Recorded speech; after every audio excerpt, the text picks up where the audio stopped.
The sleek glass doors of Harlow Sustainable Innovations parted silently as Derek Mason strode through the lobby, adjusting his custom-tailored navy suit. His polished leather shoes clicked confidently across the marble floor as he headed for the executive elevator. This interview for Director of Corporate Communications was his ticket to everything he'd been working toward: prestige, connections, a salary that would finally match his ambitions.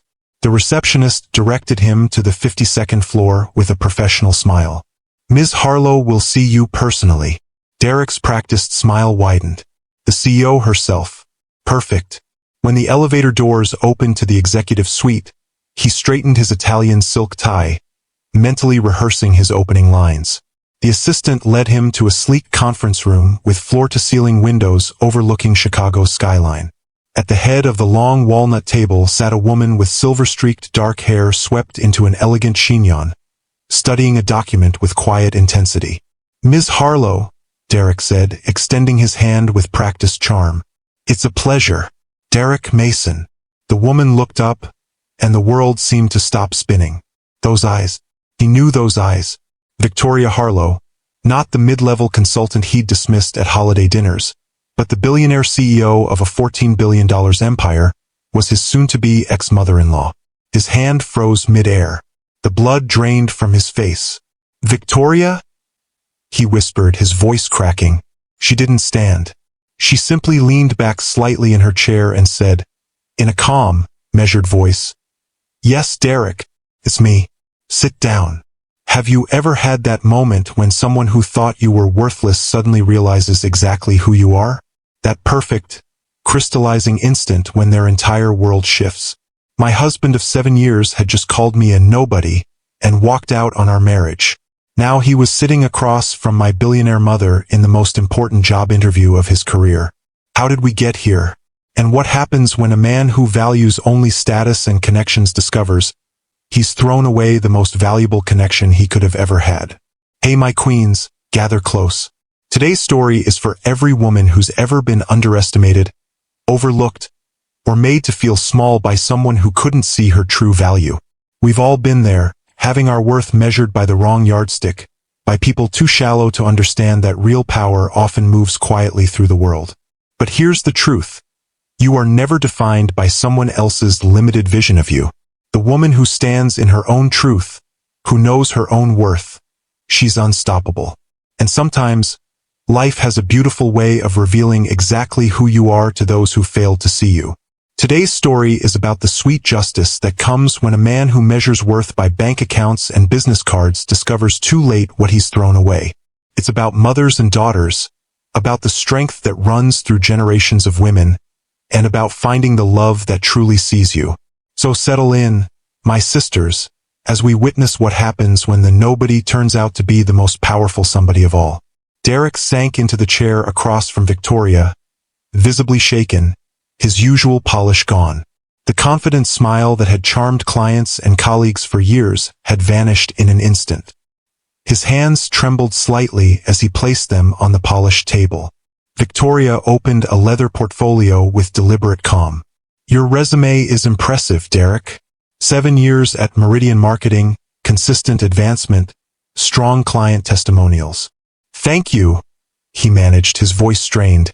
His eyes darted around the room as if searching for an escape route.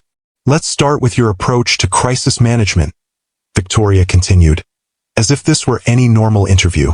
"How would you handle a situation where public perception suddenly shifts against the company?" Derek swallowed hard, struggling to collect himself. I believe in transparency and proactive communication. Getting ahead of the narrative." "Interesting," Victoria made a note. "And what about internal communications during times of transition? How do you ensure all stakeholders feel valued and informed?" For 20 excruciating minutes, Victoria conducted the interview with professional detachment, asking standard questions about brand strategy and media relations. Derek answered mechanically, his responses growing more coherent as he grasped at the thin hope that perhaps, impossibly, this was just business, that the personal connection between them wouldn't factor into her decision. Then Victoria set down her pen and leaned forward, folding her hands on the table. "Tell me, Derek, How do you treat the people who love you quietly? The ones who support you through ordinary days without asking for anything flashy in return. The question hung in the air between them. Derek's face paled again. I value loyalty, of course, he stammered. Victoria's eyes never left his. 7 years ago, you married my daughter Olivia. You promised to love and cherish her. 3 weeks ago, you told her she was a nobody. You said she had no connections, no status, and that you couldn't build your empire with someone so ordinary. You walked out on her while she was still wearing her wedding ring. Derek's mouth opened and closed. Victoria, Ms. Harlow. That was said in the heat of the moment. I was under pressure. I never meant. You meant every word. Victoria cut in, her voice steel wrapped in silk. You measured my daughter's worth by her bank account and the names in her Rolodex. You never understood that Olivia chose to live modestly because she wanted a real marriage, one built on love, not on what I could provide. She is kind, strong, and grounded in ways you'll never be, and she is my only child.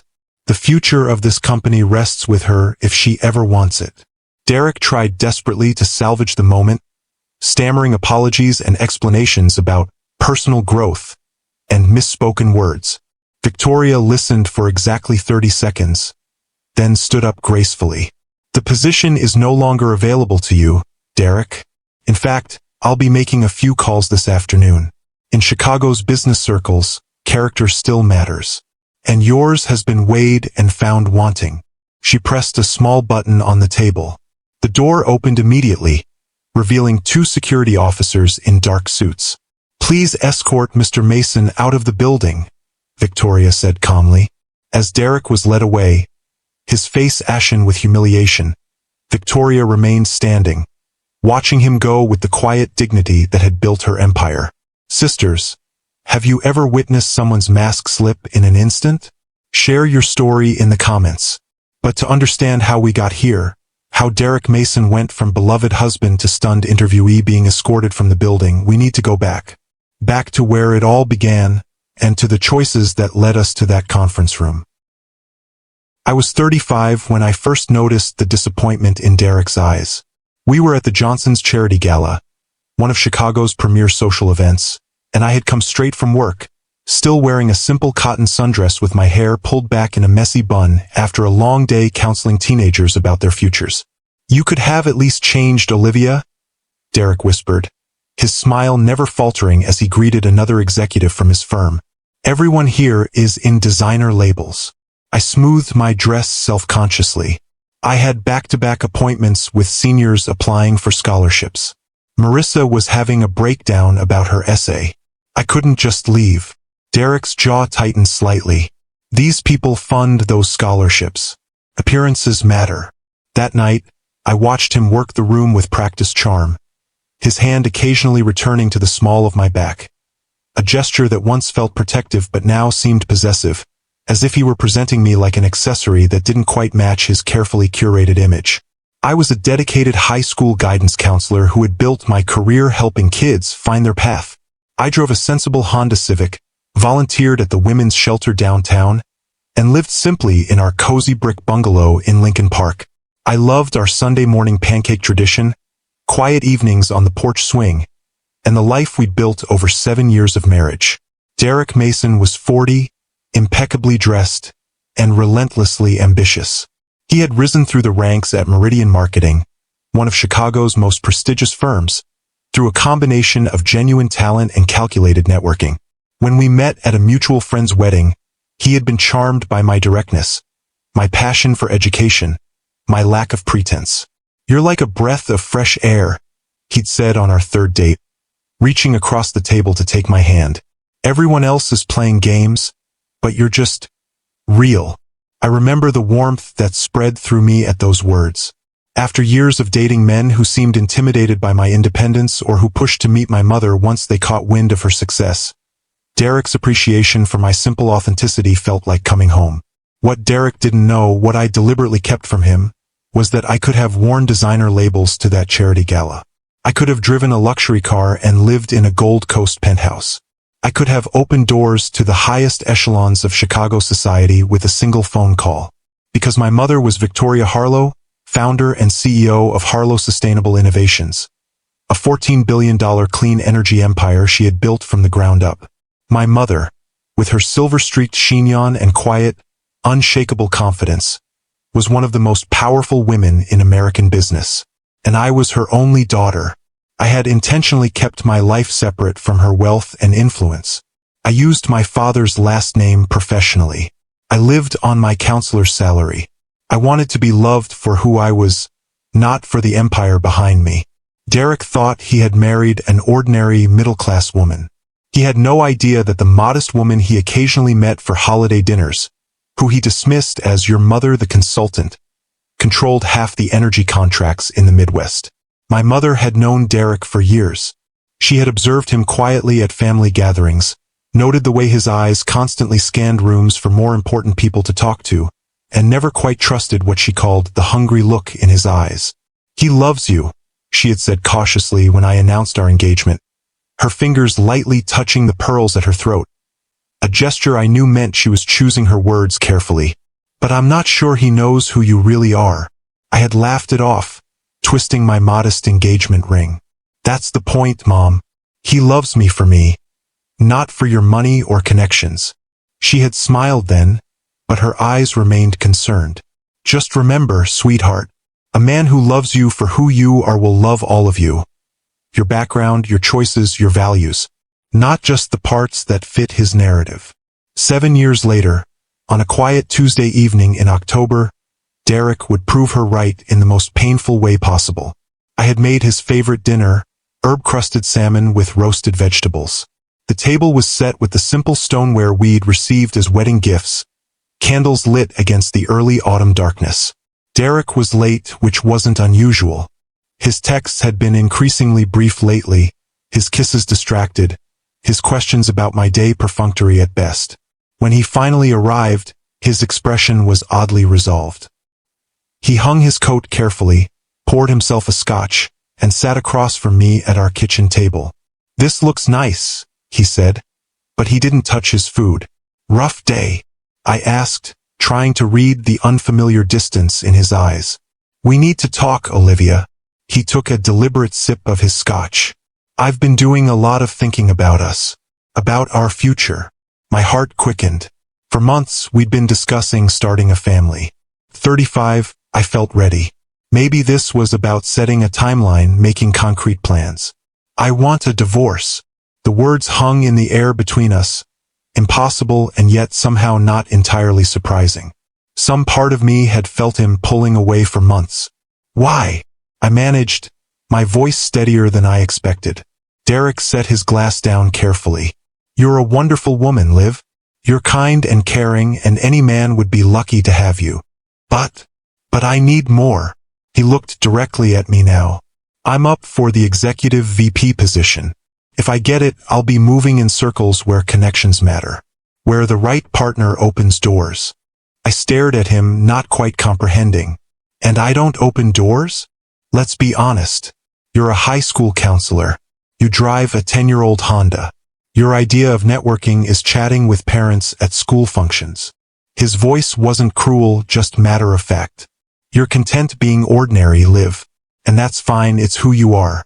But I need someone who matches my ambition, who brings something to the table besides this." He gestured vaguely at our modest home. "This?" I repeated slowly. "You mean our life together, our marriage. I mean a partnership that elevates both people." Derek's expression softened slightly. "You're a nobody in the circles I need to move in, Olivia. No real money, no influential network, no ambition beyond your little office at Westridge High. I need someone who can help me build an empire. A nobody." The words sliced through me, sharp and clean. 7 years of marriage reduced to a brutal assessment of my perceived value. The irony might have made me laugh if it weren't so painful. Derek dismissing me for lacking the very things I had intentionally kept hidden from him. "I see," I said quietly. "I've already found an apartment. My lawyer will be in touch about the division of assets." He stood, straightening his tie. "I'm sorry, Liv. You deserve someone who wants the life you want." And then he was gone, grabbing his coat and walking out, leaving me sitting there in the silence of our home, still wearing my wedding ring, the candles flickering over a dinner that had gone cold. I sat motionless for what felt like hours, his words echoing in my mind. You're a nobody. The casual cruelty of it. The absolute certainty that I had nothing of value to offer. When I finally moved, it was to reach for my phone. I called the one person who had always seen my true worth. "Mom," I said when she answered, my voice finally breaking. "Derek's leaving me."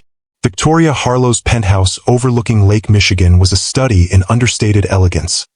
Clean lines, warm woods, and floor-to-ceiling windows that captured the city's glittering skyline.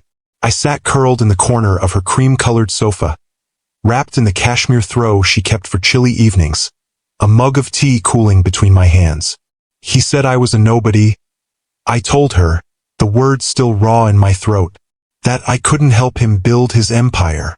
My mother's face remained composed, but I recognized the dangerous stillness that came over her when she was truly angry.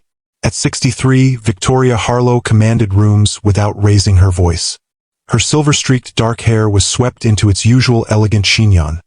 Her only jewelry a pair of simple pearl earrings and her wedding band, though my father had been gone for 15 years. "Did you tell him?" she asked quietly. I shook my head. What would be the point now? To prove him wrong? To make him regret leaving me because of who you are? Not because he actually loves me. My mother nodded, understanding perfectly. She had raised me to value authenticity above all else. After my father died when I was 20, she had become my closest confidant, respecting my choice to build a life independent of her wealth and influence. "What do you need, sweetheart?" she asked, reaching over to tuck a strand of hair behind my ear, a gesture from my childhood. "Just time," I said, "and maybe a good lawyer." She smiled then, a small, knowing curve of her lips. "I can certainly help with the latter." What I didn't know then was that my mother had already set something in motion, something that would give Derek Mason a lesson in exactly who he had walked away from. "My queens, tag a woman who's been your rock during hard times. Let's celebrate the women who lift us up." 3 weeks passed in a blur of paperwork and quiet grief. Derek moved out efficiently, taking only his personal belongings and leaving me the house, since you're so attached to it. His lawyer, a sleek, aggressive type from a prestigious firm, sent over divorce papers with terms that were neither generous nor particularly fair. I hired my own attorney, a calm, steely woman recommended by my mother, and tried to focus on my students as the painful machinery of dissolving a marriage ground forward. The holidays loomed, and with them, college application deadlines that kept my office busy from morning until night. I was staying late one evening, helping a brilliant but anxious senior finalize her personal essay, when my phone lit up with a text from my mother. "Are you free for dinner tonight? I have something to share." We met at Marisol, a quiet restaurant tucked inside the Museum of Contemporary Art, where the staff knew my mother well enough to give us a private corner table. She was already there when I arrived, looking particularly satisfied about something. "You look better," she observed as I sat down. "Still not sleeping enough, but better." I managed a small smile. "The students keep me going. Focusing on their futures helps me not think about mine." "About that," my mother said, reaching for her water glass, "I had an interesting day at the office." Something in her tone made me pause. "What happened?" "We've been interviewing for the Director of Corporate Communications position. The final candidates came in today." She took a deliberate sip of water. Imagine my surprise when Derek Mason walked into my conference room. The world seemed to stop for a moment. "Derek interviewed with you? At Harlow?" My mother nodded, a glint of something fierce in her eyes. "Apparently, he's been quite eager to join our executive team. The position offers a substantial salary increase over his current role, not to mention the prestige of working for one of the largest privately held companies in the Midwest." "He had no idea," I whispered, the full impact hitting me. "He applied to work for you without knowing who you really are." "Indeed." My mother's smile was calm but held no warmth. "He walked into that conference room with all his practiced confidence, extended his hand, and then saw exactly who was sitting at the head of the table. I could picture it perfectly, Derek in his sharpest navy suit, the one he saved for important meetings, striding into the sleek conference room on the 52nd floor of the Harlow building. The shock that must have registered on his face when he recognized the woman he had dismissed as your mother, the consultant, sitting there as the CEO of a $14 billion empire. What did he do? I asked, torn between horror and a strange, vindicating thrill. Turned absolutely white, my mother said with quiet satisfaction. I've never seen a man's confidence evaporate so completely in an instant. His hand froze mid-air. He couldn't even speak my name properly. And you? What did you do? I conducted the interview, she said simply. Asked all the standard questions about crisis management strategies and brand positioning. He tried to answer professionally, but he was visibly shaken. His hands trembled on the table. I could only imagine Derek's internal panic, realizing too late that the woman whose daughter he had just callously discarded as a nobody controlled the very opportunity he had been pursuing to advance his career. Then, my mother continued, I asked him a different kind of question. I asked how he treats the people who love him quietly, the ones who support him through ordinary days without asking for anything flashy in return. My throat tightened. Mom! He needed to hear it, Olivia. He needed to understand exactly what he walked away from. Her eyes, so like my own, held mine steadily. I told him that you chose to live modestly because you wanted a real marriage, one built on love, not on what I could provide. That you are kind, strong, and grounded in ways he will never be. And that you are my only child, the future of my company if you ever want it. Tears pricked at my eyes, not for Derek, but for this fierce, protective love that had always been my foundation. What did he say? He tried to backpedal. Said things were said in the heat of the moment, that he was under pressure. My mother's expression hardened slightly. I let him speak for exactly 30 seconds before I stood up and informed him that the position was no longer available to him. Then security escorted him out. I should have felt vindicated. Instead, I felt a complex mixture of emotions. Relief that Derek finally knew the truth, sadness for the years wasted on someone who had valued me so little, and a strange sense of closure. You didn't have to do that, I said softly. Yes, I did. My mother reached across the table and took my hand. No one breaks my daughter's heart and then expects to walk into my company like nothing happened. Besides, she added with a small smile, he would have been a terrible fit for the position. His portfolio was mediocre at best. That made me laugh. A real laugh, the first in weeks. My mother had always had an unerring eye for talent. If she said Derek's work was mediocre, then it absolutely was. What happens now? I asked. Now, she said, squeezing my hand. You remember who you are. Not Derek Mason's wife. Not Victoria Harlow's daughter. Just Olivia Bennett. A woman of substance and compassion who has always known that true worth isn't measured by bank accounts or business connections. As we ordered dinner and the conversation shifted to other topics, I felt something inside me begin to heal. Not completely, that would take time, but enough to glimpse a future beyond the pain of Derek's betrayal. The divorce was finalized 4 months later. I kept the house, my retirement accounts, and walked away with a settlement that was far more equitable than Derek's initial offer. Whether that was due to my lawyer's skill or Derek's newfound awareness of who he was really dealing with, I never asked. Derek disappeared from Chicago's glittering corporate scene. Through mutual acquaintances, I heard he had taken a position with a smaller firm in Milwaukee, a lateral move at best.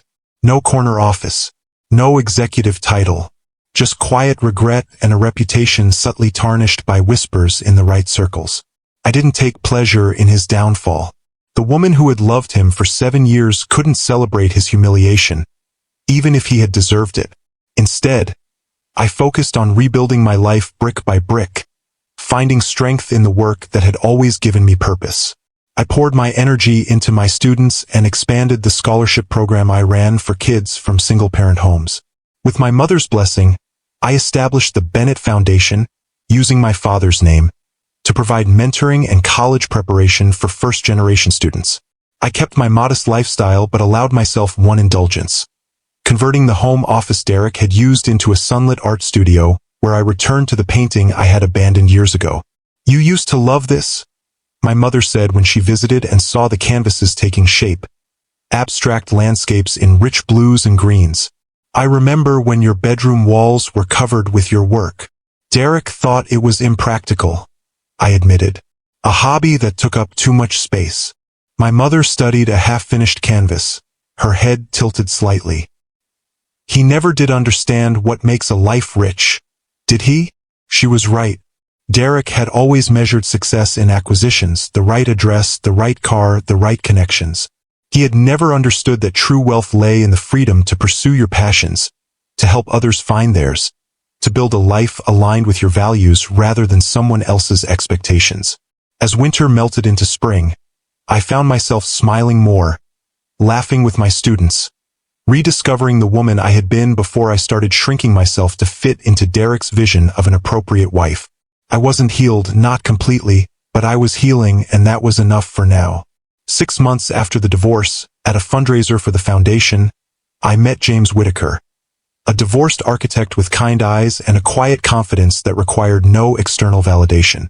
He was there because he had designed a community center in one of Chicago's underserved neighborhoods, a project that had won awards for its innovative approach to creating spaces for youth education. "Your scholarship program sounds incredible," he said when we were introduced, his interest genuine rather than polite. "How many students have you been able to help?" 27 so far, I told him. "But we're expanding this year. The goal is 50. "What made you focus on first-generation college students specifically?" It wasn't small talk. He was actually listening, his eyes never scanning the room for more important people to talk to, his attention fully present in our conversation. "I see so many brilliant kids who don't apply to college simply because no one in their family has navigated that path before," I explained. "They don't know how to decode the system, financial aid forms, application essays, campus visits. Things that seem straightforward if you grew up with college-educated parents become overwhelming barriers." James nodded. "That's exactly what we tried to address with the community center design. Creating spaces where kids could access resources they might not have at home, quiet study areas, computer labs, mentoring rooms. We talked for nearly an hour, oblivious to the gala happening around us. He asked thoughtful questions about my work with students and listened to the answers with genuine interest. When the event ended, he asked if he could call me sometime. "I'd like that," I said, surprised by how much I meant it. On our first date, we went to a small art gallery in Pilsen featuring local artists. On our second, we walked along the lakefront with coffee, talking about everything from architecture to favorite childhood books. On our third date, he brought me coffee just the way I liked it and admitted he had called the foundation office to ask my assistant how I took it. "That's either very sweet or slightly stalkerish," I teased. "I was aiming for thoughtful," he said with a self-deprecating smile. I wanted to get it right. There was something refreshing about James's straightforward approach to dating. No games, no posturing, no carefully calculated moves to impress. Just a genuine desire to know me and to be known in return. James knew from the beginning about my mother. I told him on our fourth date, sitting in his modest backyard under string lights as he grilled vegetables for dinner. "My mother is Victoria Harlow," I said simply, "of Harlow Sustainable Innovations." He paused, spatula in hand. "The Victoria Harlow? The billionaire clean energy pioneer." I nodded, watching his face carefully for the shift I'd seen in so many others. The sudden calculation, the mental recalibration of who I was in relation to my mother's wealth and influence. "That's unexpected," he said after a moment of surprise. "But it explains a lot about you." "What do you mean?" "You have this quiet certainty about who you are," he explained, turning back to the grill. "Like you have nothing to prove to anyone. It's compelling. No calculation. No sudden shift in how he treated me. Just an observation about my character that showed he had been paying attention all along." "My ex-husband didn't know," I admitted. "I never told him." James looked up, his expression thoughtful. That must have been a difficult secret to keep. It wasn't a secret exactly. More a choice to live on my own terms, to be loved for who I am rather than what my mother built. And when he found out, in the most humiliating way possible, I said with a rueful smile. He applied for a job at her company without realizing who she was, walked into the interview and found himself face to face with his soon-to-be ex-mother-in-law. James winced. Ouch. Yeah, not my finest moment of maturity, letting that happen without warning him. I don't know, James said, sliding the grilled vegetables onto a platter. Sounds like poetic justice to me. We ate dinner under the stars, talking about our pasts without bitterness. His amicable divorce after growing apart from his college sweetheart, my complicated journey with Derek. It felt like laying foundations for something honest, something built on mutual respect rather than projection or performance. Sisters, what's one green flag you now look for in relationships? Share your wisdom below. As summer turned to fall, James and I settled into a relationship that felt both exciting and comfortable. He had a 12-year-old daughter, Sophie, from his previous marriage, a thoughtful, artistic girl who spent weekends with him and who, to my surprise, seemed to genuinely like me. Dad says you help kids go to college, she said the first time we met, over pizza at James's kitchen table. That's part of what I do, I confirmed. I'm a high school guidance counselor.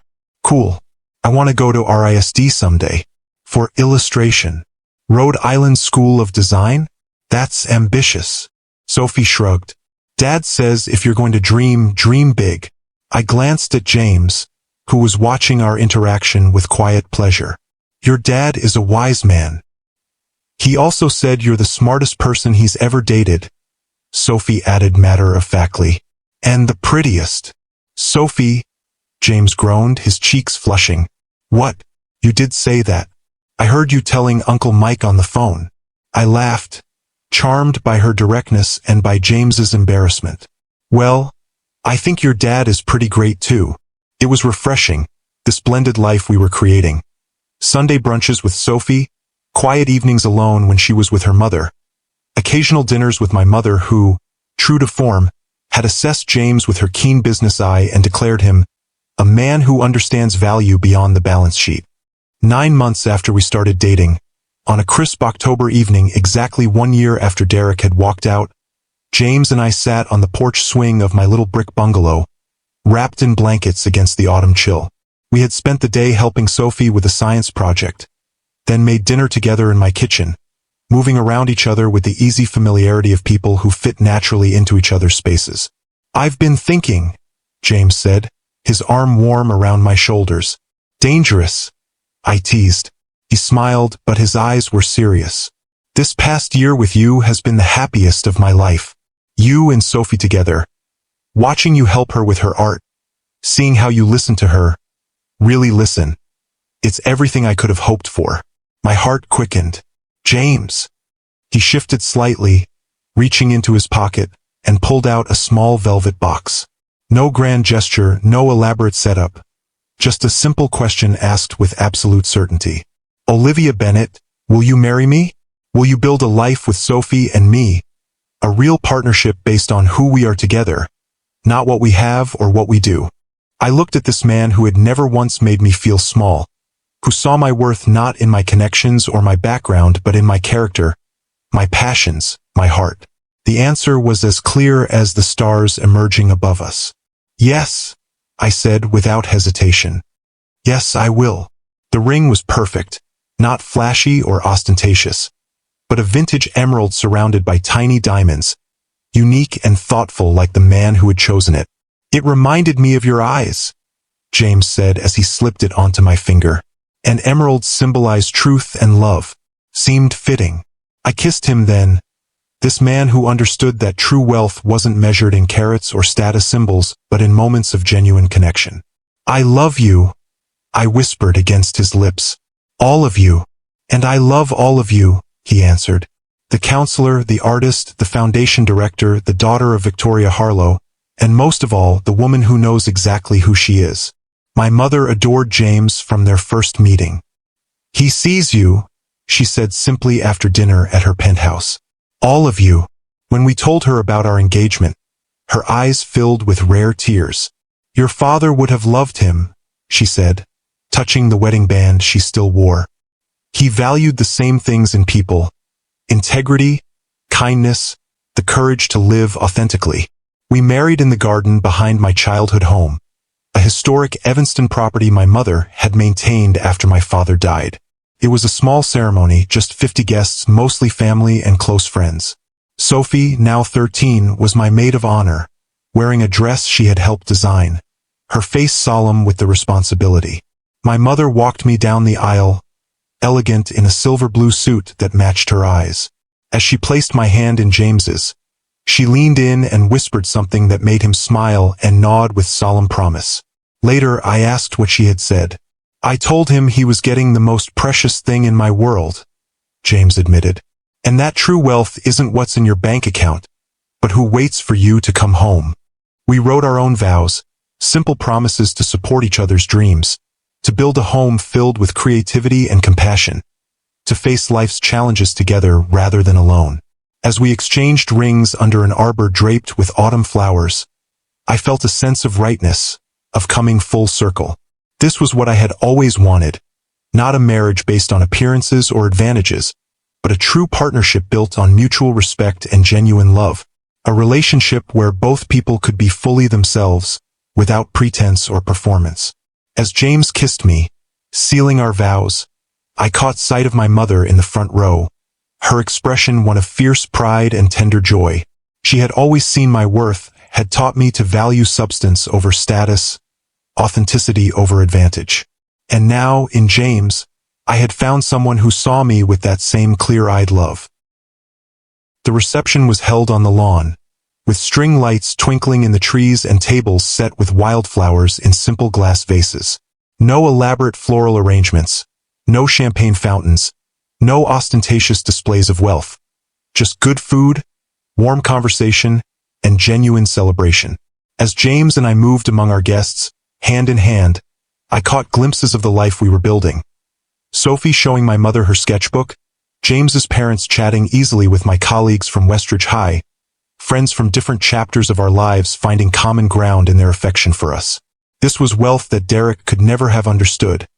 The richness of authentic connections, the luxury of being truly known and loved, the abundance that comes from aligning your outer life with your inner values. I didn't think of Derek often anymore.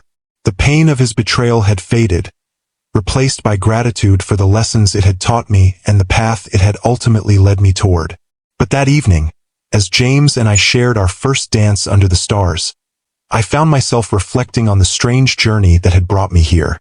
"Penny for your thoughts," James murmured, his hand warm against the small of my back. "I was just thinking about how sometimes the worst moments of our lives lead us to the best," I said. "If Derek hadn't left, calling me a nobody, then I might never have had the chance to show you that you're everything," James finished, pulling me closer. I rested my head against his shoulder, breathing in the scent of him. Cedar and clean cotton and home. Exactly.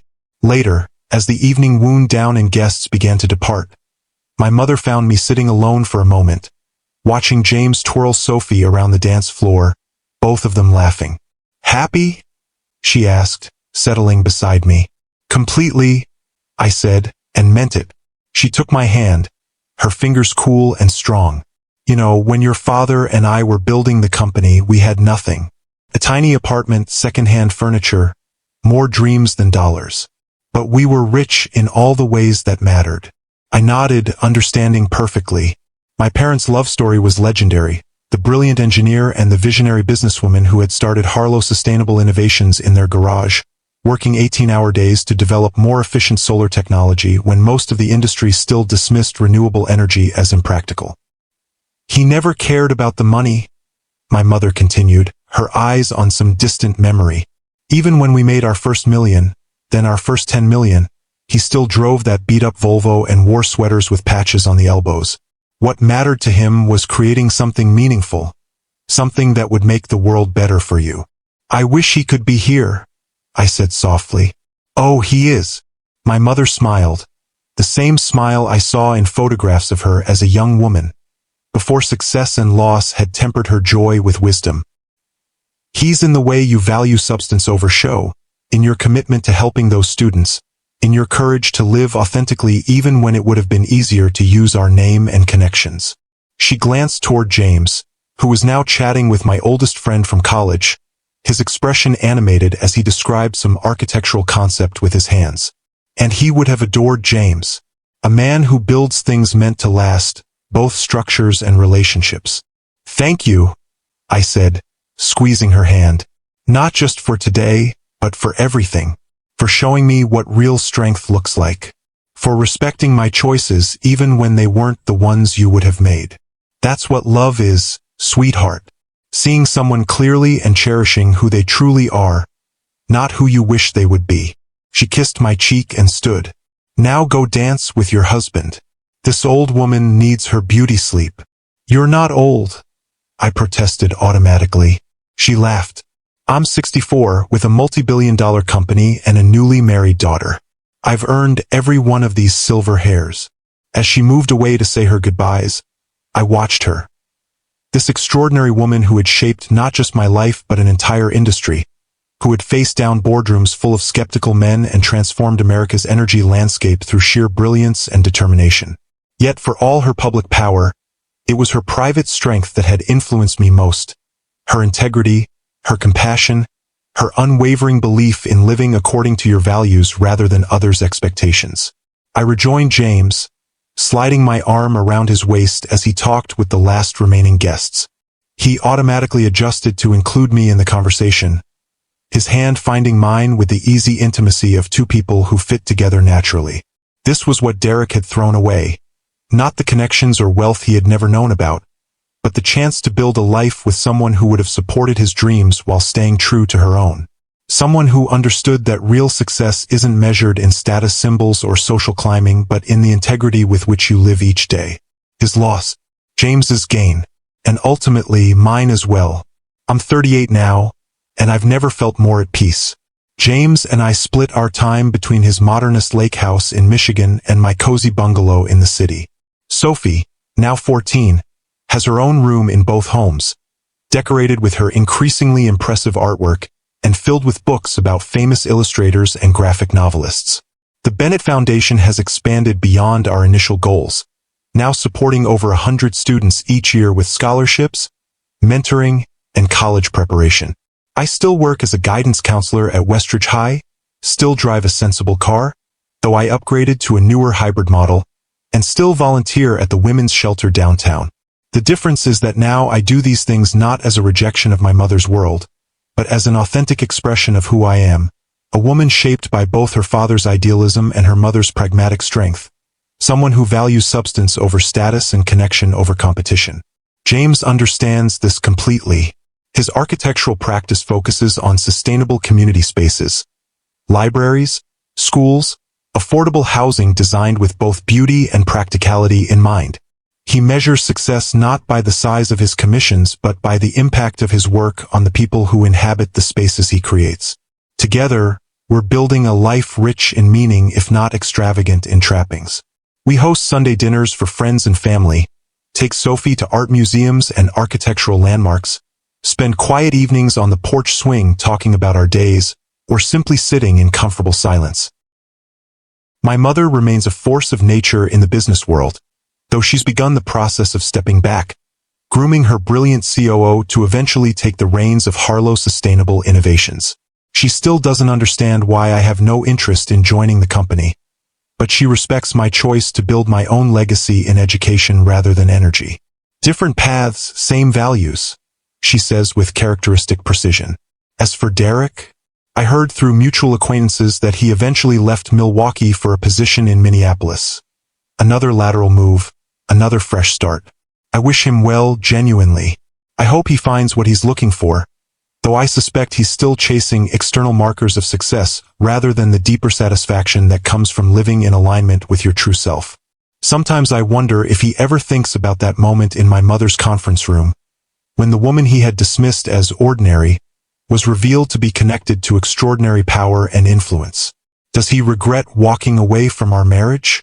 Does he understand yet that the nobody he left behind had always been somebody of immense worth, regardless of her mother's wealth or status?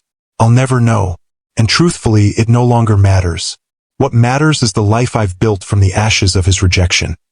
A life more authentic, more aligned with my values, more deeply satisfying than the one we shared. What matters is the man who sits beside me on the porch swing each evening, who sees my worth not in my connections or background but in my character and heart. What matters is the stepdaughter who brings me her college application essays to review, who trusts me to guide her toward her dreams without imposing my own. Last month, at a charity gala much like the one where Derek had once been embarrassed by my simple sundress, I wore a modest but elegant black dress that James had said brought out the green in my eyes. My mother was being honored for her contributions to clean energy innovation, and James and I were there to support her. As we moved through the crowd of Chicago's elite, business leaders, philanthropists, old money and new, I felt none of the self-consciousness that had plagued me during similar events with Derek. No one there knew I was Victoria Harlow's daughter unless they had done their research. I still used my father's name professionally, still lived my life on my own terms. "Mrs. Whitaker," a familiar voice said behind me. What a surprise.